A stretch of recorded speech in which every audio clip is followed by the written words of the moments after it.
if you really want to create magic, right? You get a bunch of talented creatives together. You're gonna have diverse perspectives. You're gonna have strong opinions at times. And the goal is not constant agreeableness. You don't want sameness. Like if everybody agrees all the time, if there's no creative tension, you're never gonna have an innovative breakthrough. You're listening to Creative Leadership with Heart, a podcast that inspires people to take action and be the leader they were born to be. I'm Coach Rico, and I'm known for coaching and training executives, leaders, founders, and high performers at Fortune 100 businesses, startups, and more. I'm a 20-year creative executive, leadership and life coach, author, speaker, and serial entrepreneur. I'm here to answer your questions about leadership and personal development while also asking you questions that can unlock your untapped potential.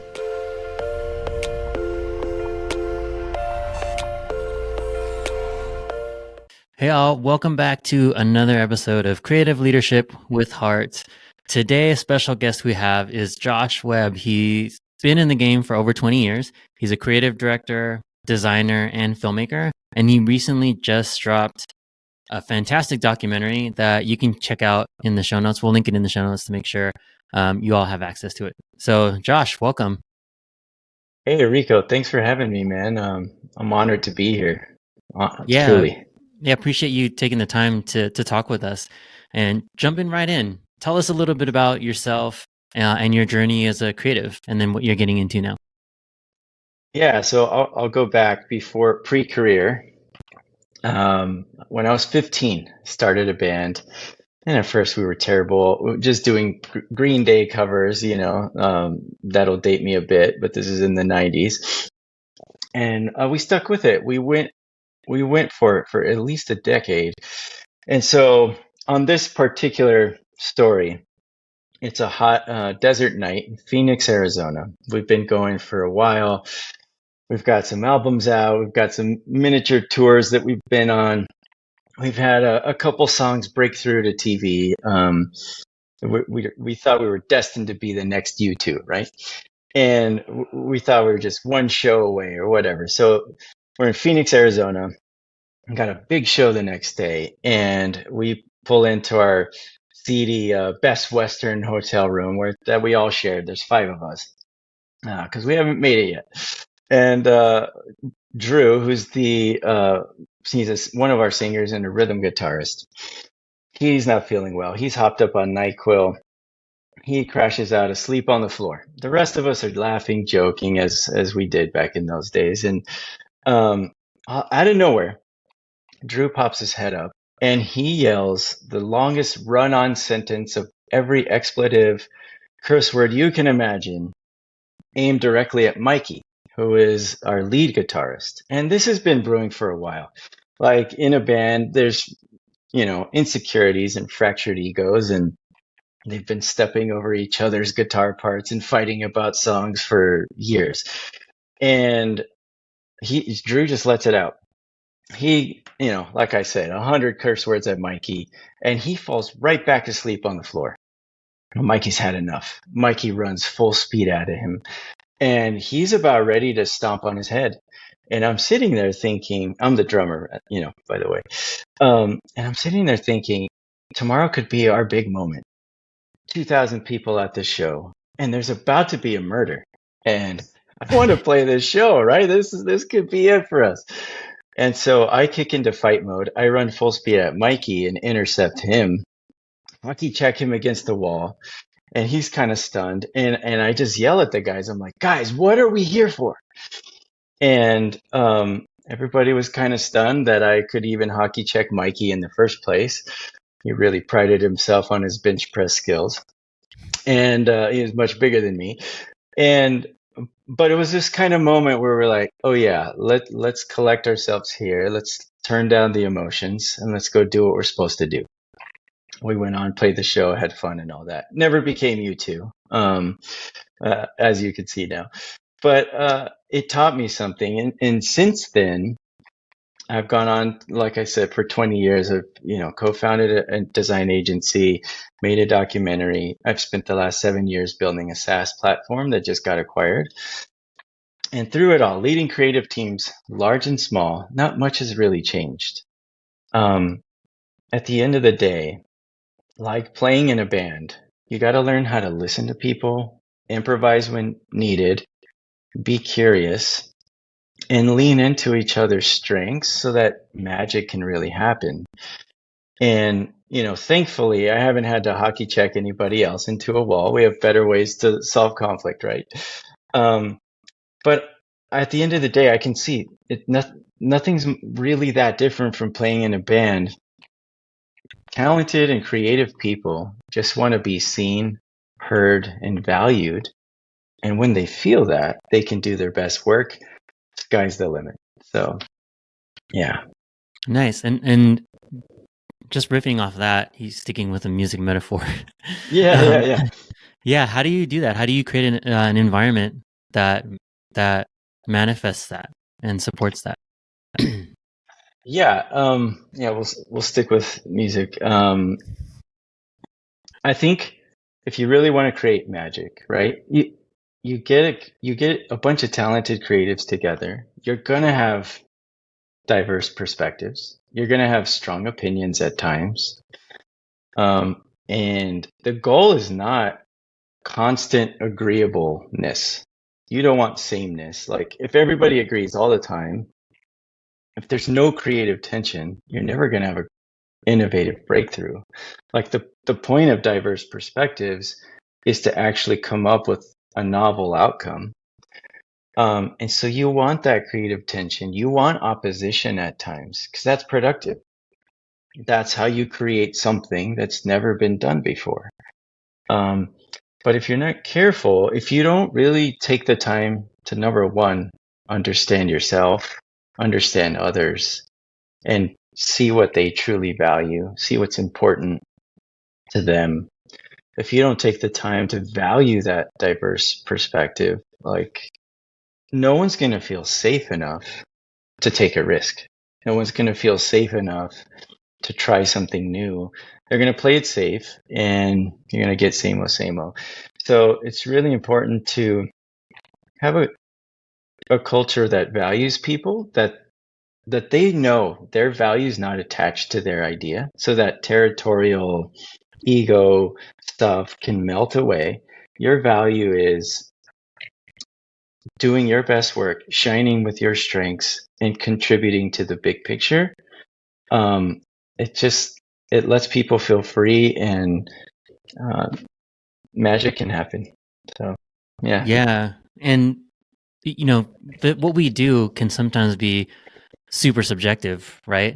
And, you are exposed to some entertainment companies. I was in entertainment for a very long time, right? But I was also in tech before that, which is maybe a little less less subjective and less tastemaker-y, right?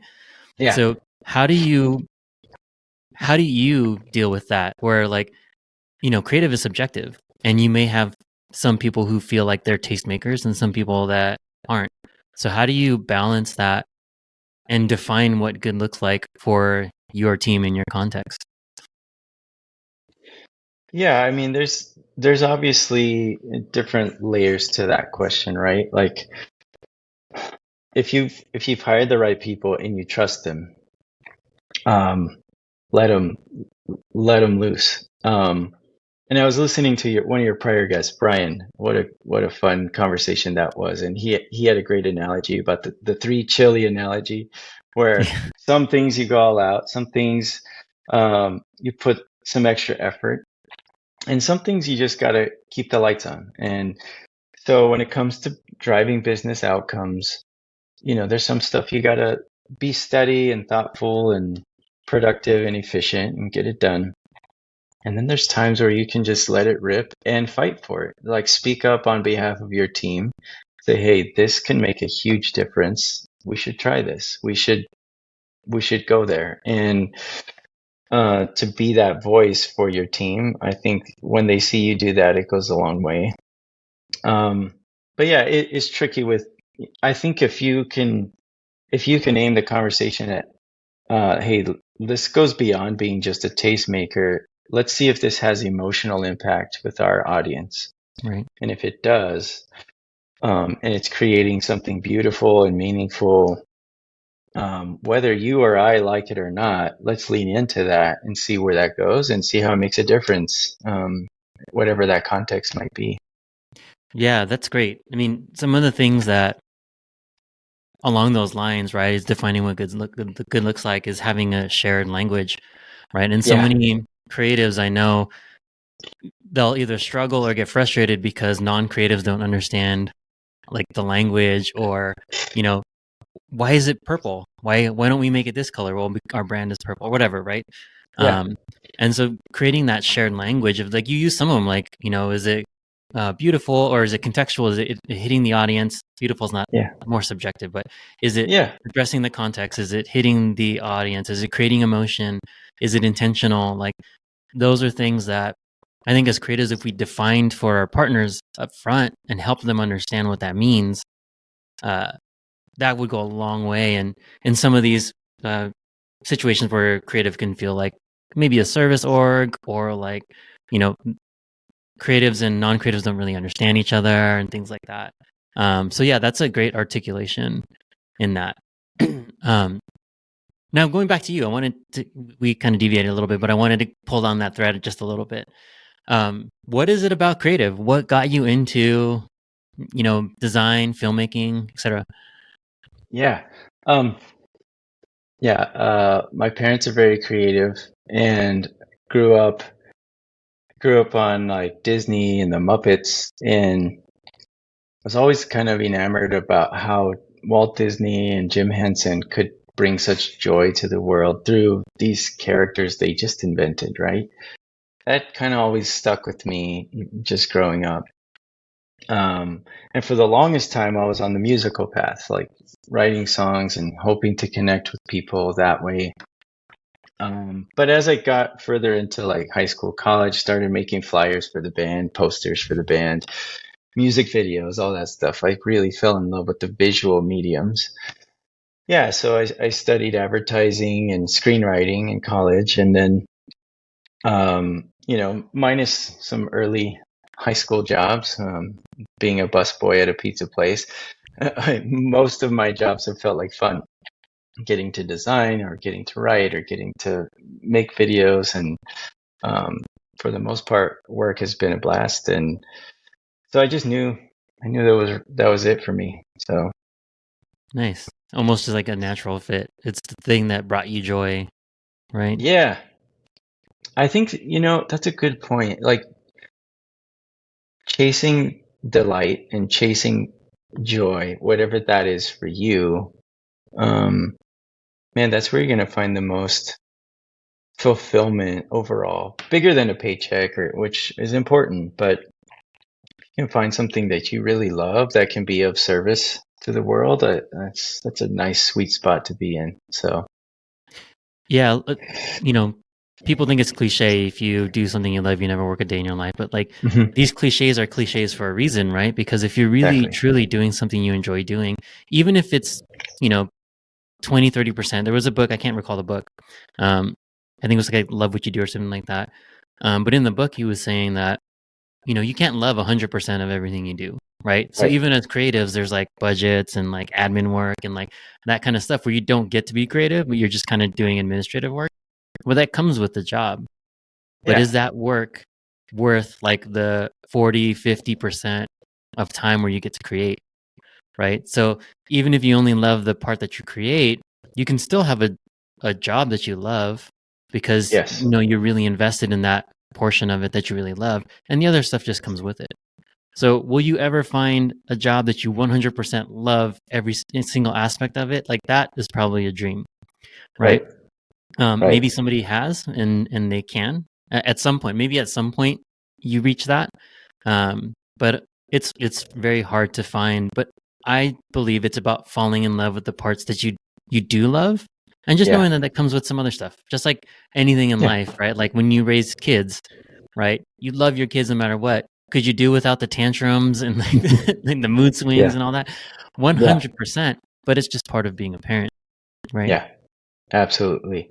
It's you said it great. It's like you, you know you can tolerate some of the pain because you know the joy that it brings. And it makes it all worth it. And I would add not just finding, that 40-50% of what you love, but it's even more powerful if you have people around you that you appreciate and you feel that back at you. It makes a huge difference, especially in those tough times, to have really great people around you that are moving in the same direction. So, yeah. Yeah, absolutely. That's probably the biggest thing I miss about leading teams or being part of a team still, right? Is that camaraderie, that like marching in one direction, having like a singular vision that you're all working towards, right? And Yeah. to all the CS folks out there, I miss you. Hit me up. I said in my last video. All right. So talking about that, talking about joy and how you got into creative, what would you say your personal mission is? Like what drives you to stay in the creative industry? Yeah, occasionally come back to that question from that story from the band I tell you. It's like, what are we here for, right? Like, and I think it's unique for each person. And you really challenged me on this when we spoke before about defining that personal mission. Because, before I would answer in a long paragraph, but let me try this on with you. Um, I like gathering creative people to make beautiful and emotional connections with audiences. I would say that's it for me. I find the most joy in that.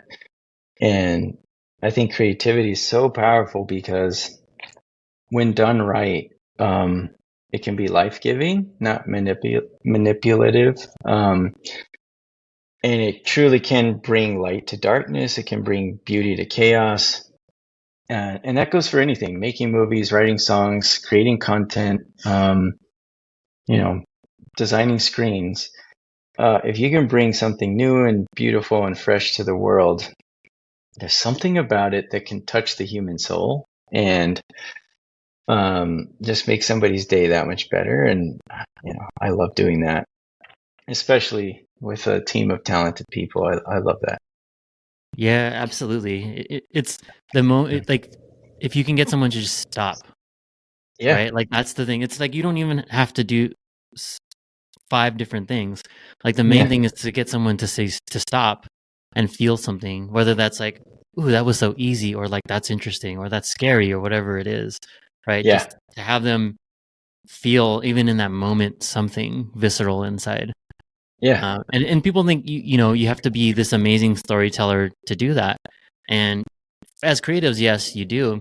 But product managers, like everybody has some creative juices in them. And like if you're creating a product, like you're at a SaaS company, when you're creating a product, if you can get someone to say like, "Damn, that was easy," or like, Yeah. "Where's this been all my life?" Right? Yeah. Yeah. Then that's creative. That's creativity in action, right? You're actually creating an emotional connection or emotional reaction to Yeah. something that you made. Absolutely. Yeah. So for me, that's the big why for me, Nice. for sure. Yeah, I like that. Yeah, when I asked you that the first time, I don't know that you were that concise. No. Thank you for helping me with that. Yeah, absolutely. So even your story that you opened up with, there was a little bit of struggle there, right? So like that was Yeah. maybe something you went through, but what are some other struggles or challenges that you've come across during your career that you had to face and overcome?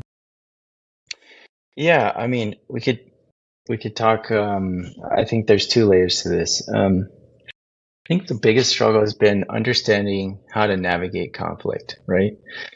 Um, and first of all, like the company I've been at for 7 years, it's a leadership and talent development company. So we exist to improve team relationships. And that's the product I've been building. That's the things I've been writing, the stories I've been telling is how do we understand our personality, and then how do we relate better to others. So I could touch on the scientific part for a second, but uh, prior to this job, I worked in a pretty toxic place, and I learned a lot about how not to treat people. And that was really a challenge for me to, if you've been in that environment, and you're a leader, you got to protect your team from some things. But then the whole time it's like, man, like I'm learning how not to talk to people and treat people right now. And so when I went to this company, it was the complete opposite. Like the whole mission is to help companies and organizations avoid that. And so it really resonated with me. Understanding ourselves as people and the people we work with is such a huge thing to making a great team. And so navigating conflict was hard for me because I know how I react to conflict, but what I had to realize is that people are different, and so they respond differently. And some people like to analyze, like when first of all, let's talk about why conflict happens. It happens when you feel like your values are threatened, or something that you thought was going to happen didn't, and you didn't get what you were expecting.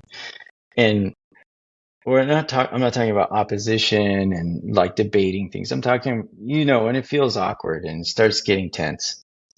That's because it feels like your values are threatened.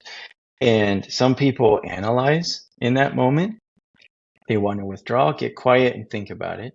Other people want to accommodate and bend over backwards and do whatever it takes to mend the relationship and fix this issue. And other people assert themselves. They attack the problem with energy, with speed. They want to get it done.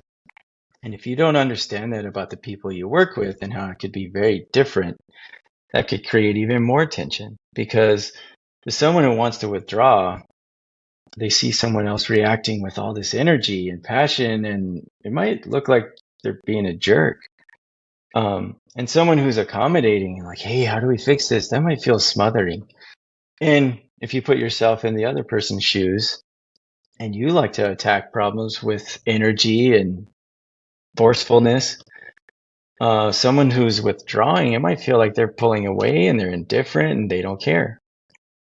And so if I could help other creative leaders out there, it's just understanding how to reframe conflict. The way people respond in conflict is nothing more than this. It's the way they show they care about the problem. That's it. So some people need to withdraw, some people need to attack it, some people need to accommodate, and that's how they show they care about the problem. And so what that does is, if you understand that, you can tell yourself a different story about that person that you've been struggling with. Maybe they're not a jerk. Maybe they're not indifferent. Or maybe they're not so smothering after all. That's just their conflict response. And so, yeah, that's more on the scientific side. Just understanding that has been a real eye-opener for me. And if you want to talk more on the human emotion side of it, we can dig into that too, because there's been some other things that have helped me there. But really, navigating conflict's been the big thing. Yeah, we should definitely, maybe not on this pod, but yeah, the human, almost like the human psyche, like how humans react to these things. Like let's dig into that another time.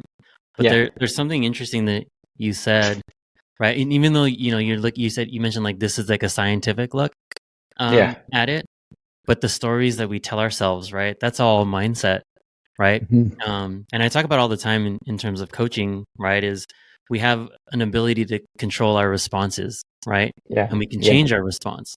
So by the story we tell ourselves, that controls the response. So if I tell myself, oh, that person's just combative, that's what I'm going to assume, that person's combative. So that'll elicit a response for me of like a flight or fight kind of thing, right? Yep. But to your point, if I say, oh, this person naturally withdraws, this person naturally problem solves, this person is just naturally passionate. Yeah. Like then I can control my response and be like, oh, that's how that person responds. Knowing that, how can I respond better in a more productive way? right? Exactly. And so it's really, yeah, it is scientific, but even just going back to that, it's with that data, how do you change your ability to respond? Because if we live our lives with the stories that we tell ourselves, right? Like that's when you have fear, that's when you have imposter syndrome, that's when you have like the doubt, all those things, because our inner narrative most of the time isn't aligned with what's actually happening. It's aligned with Exactly. our biases, right? And the stories Yep. that we tell ourselves. And me included, most of us walk around needing validation from others. And if we don't get it, we feel defensive and we doubt ourselves and things like that. So, yeah, that's great explanation and a look into the science behind some of these things in mindset that not even as creatives, just as humans, we need to be more aware of. Yeah, absolutely. And you said something so true. Is like, I, like I've been in conversations where at some point it's not going anywhere, and everybody's like, "Are we talking about the same thing?" Like, like how are you seeing that so differently? And it's almost like, it's true. We do have biases. We do have our own things that drive our personality. So it's like some person might have blue sunglasses on. Someone else might have red sunglasses on, and it's how they see the world. And, it's like you have to be able to say, wait, how are you seeing this right now? How can I meet you in the middle? This is what's important to me right now. Where is it for you? Let's work on this together and keep the conversation focused on solving the problem instead of attacking each other. And man, it's a game changer. So before we move on, with this, kind of personality science, one, this would be great. I mean, plug it. Like, where can they, if somebody wants to do this, get an assessment and things like that, like, how can they do that? And then what other things would this help them accomplish? Yeah, so it's mostly an enterprise product, but soon it'll come out with where you could buy a book and get a code to take the assessment.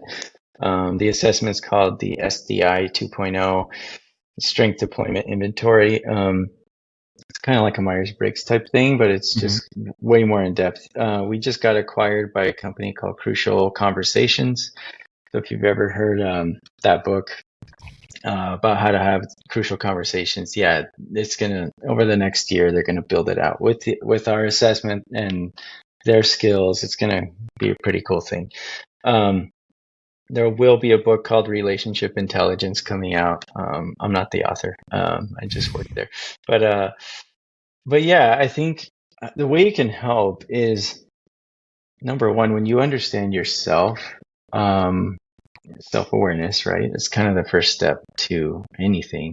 Understanding what drives you and what your strengths are and what your triggers are and how you might trigger someone else. And then to be able to visualize that and see that next to someone else, you can start to change the way and adapt the way you communicate with someone, and it'll be different. So as leaders, it's important to know you don't lead people.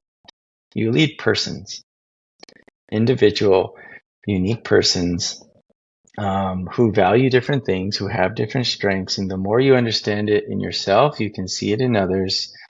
And it just makes you a better creative leader to know, like chemistry, how do these things intersect? How do these bonds form? Some things are explosive and some things bond really well. And just to understand that about each other is really huge in a team. So, Yeah, yeah. that's fantastic. Yeah, we'll have you back to talk maybe more about personality science. I think that would be useful for a lot of people, Okay, because cool. some folks are having to fight for, their seat at the table, things like that, and like how can you navigate that? But now getting into the second half of the chat is advice. So, what advice would you give your younger self, or what advice would you give someone who's thinking about or maybe just starting their creative career? Yeah. Personally, my younger self, since we're kind of going deep a little bit, I would personally tell myself, hey, you should listen to your wife more and stop trying to prove yourself. Um, I've been married for a long time now, but I would tell myself that if I had a time machine. Um, and then I would say, hey, to myself, to me, I would say, hey, you are good enough. You talked about imposter syndrome. You do have value. You do belong. You are good enough. And I think that a lot of people need to hear that.